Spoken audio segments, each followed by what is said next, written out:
One time, when I was a child, we had a dog that we got at the pound as a very young dog, almost a puppy. The dog was very wild but not mean, so my parents kept it on a very heavy 10 to 13 foot chain. My mother would walk the dog and it would be so very excited that it would stand while jumping as if to do everything that it could do to advance itself on the journey as fast as possible, while my mother would do everything she could do to hold it back. The dog, it must have weighed 80 pounds or so, and so this was a very huge problem. Because the dog would often get parasites while being on its walk, my natural father often commanded that it not be walked anymore, because he could not afford the medical treatment for the parasites, as we had been very poor, and he also commanded that it never be let into the house. Overall, toward the end of the dog's life, it only saw other dogs if they had been loose, or if they had been walked down the alley, and my mother fed it anyway, and gave it water every day, even during sub-zero winters. But rarely did it really get much time that we spent on it. It was really sad, to say the least. Regardless of how little time we spent with the dog, it would always jump at the end of its chain and stood on its hind legs whenever we would go to the backyard, as it waved its front legs up and down in extreme excitement and joy. One day the dog did not jump or stand on its hind legs when my mother went to see it, but instead only kept its head down. My mother wanted to see the dog, and it looked at me with very sad eyes, almost with tears in its eyes. Since it moved so slowly and calmly, my mother decided to take the chain off of it and for the first time let it walk on its own without a leash. It walked beside my mother very slowly with its head down. It was very painful to see.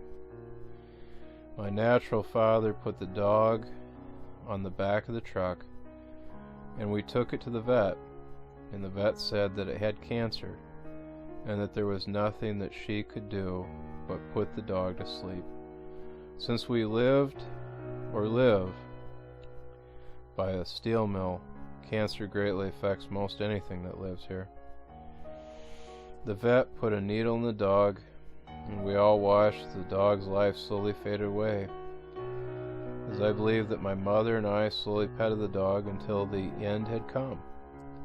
Unfortunately, years later, whenever I would be discontent with life, I would often say to my mother in a somewhat stern voice, "Mom, your dog is dead." And sometimes it would make my mother cry. One day, many years later, my mother had a dream. She saw the dog playing with other dogs and running around, and it was so extremely happy and free. It may have been playing with other dogs that my mother had previously had. My mother thus caught the dog, and it became sad and looked at her as a tear came to its eye. Then my mother said that the tear went back into the dog's eye. Later she explained that it was somehow suddenly dried. My mother said at that moment a Bible verse came to mind, and it is, "God will wipe away every tear," as can be seen in Isaiah 25 verse 8 and Revelation 21 verse 4. One time, one of my mother's kittens somehow must have fallen off the front porch of my parents' home onto the sidewalk in front of the house, and I noticed it crying as it managed to make its way to my foot and sit on my foot as I stood in front of the house waiting for my mother to exit the house so that I could take her to the store. As I stood waiting for my mother, The kitten held on to my ankle with both paws, while holding its head up, crying at me, and it would not leave my foot as I noticed that its eyes had been encrusted shut so that it could not see. I believed that I knew that the kitten needed water, and I realized that the kitten could not get to its water because the water was on the porch. But I did not do anything about the situation other than to tell my mother about it, as I did not want to touch the kitten because it was sick, and I did not want to get my hands dirty, as I managed to get the kitten to release itself as I went about my business. Later that night, my mother could hear the sound of a kitten making a distress cry as she got out of bed, and then went to my room and woke me. So she looked in various places to try to find it, but she could not find it in the dark. I do not think, at least I did not think to offer my mother the new 6D cell flashlight that I just bought to look for the kitten. And instead I continued with my sleep, and later my mother quit her search and gave up. In the morning my mother found the kitten in the same place that it was the night before, and it was barely breathing. So my mother tried to revive it, but she was too late, and it died. My point is that I can see that little kitten in my mind, sitting on my foot, gripping my ankle, as it held its head up to me and was crying. And I realized I was just very wrong not to care for the kitten when I had the chance. Think of all the people that you know in your life that you perhaps have not spoken to about the death, birth, and resurrection of Jesus Christ, and many of them may be like that kitten, sitting on your foot, holding its head up, unable to see, while crying and clenching your ankle.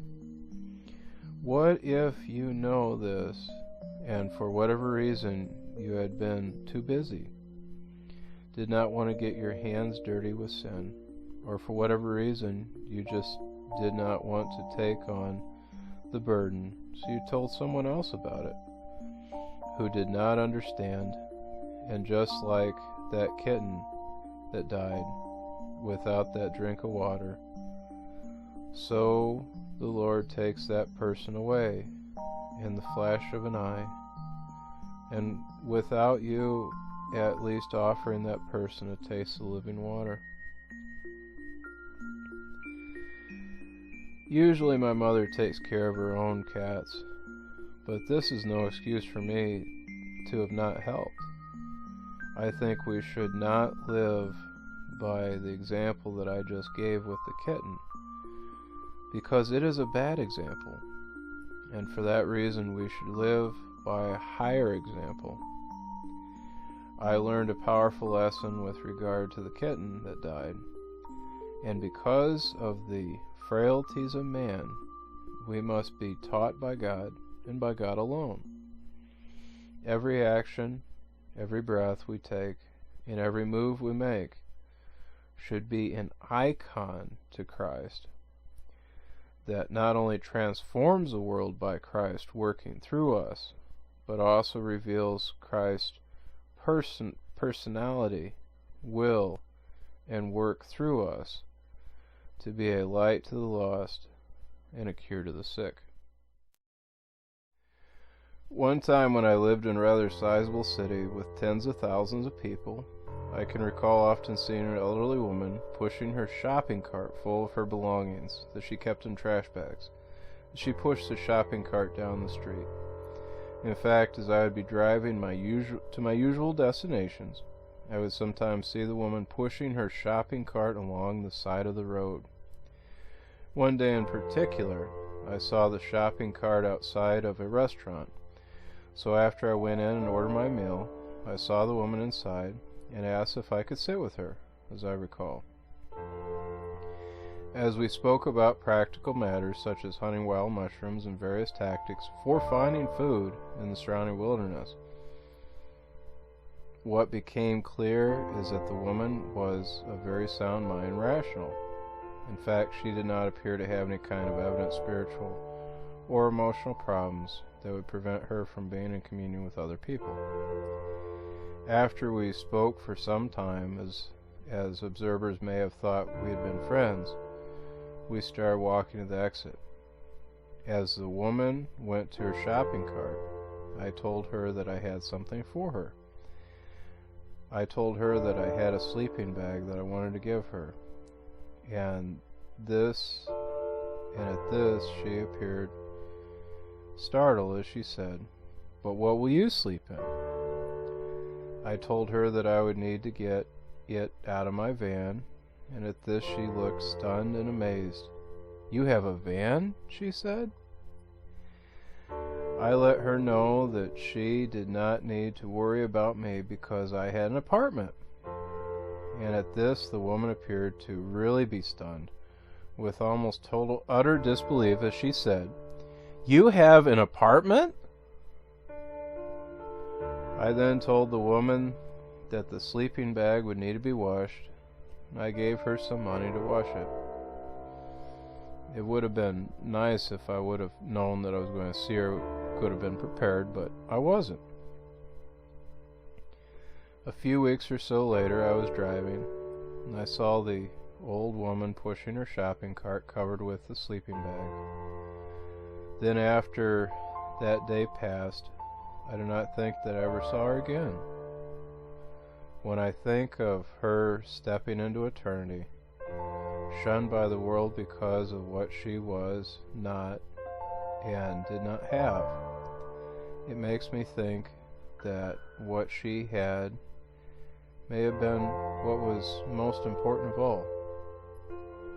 When I recall the deep concern in her voice about my welfare during the moments when I went to give her the sleeping bag, what becomes clear to me is that this was not the voice of a devil that should be shunned by society, but it was he who was shunned by society. People often ask, "How do you know that it is God?" Because after all, even the devil appears as an angel of light. When God appears to you, it can be nothing but God. It is an experience that takes away all doubt, and in the fullness of that experience, there is only God, nothing else.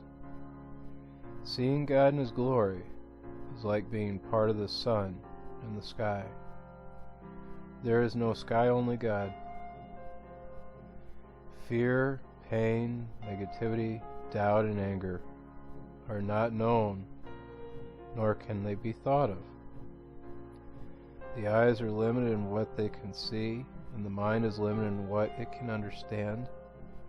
But when the soul has direct and full communion with God, it is beyond imagination and beyond any desire to hold anything back or be separate in any way.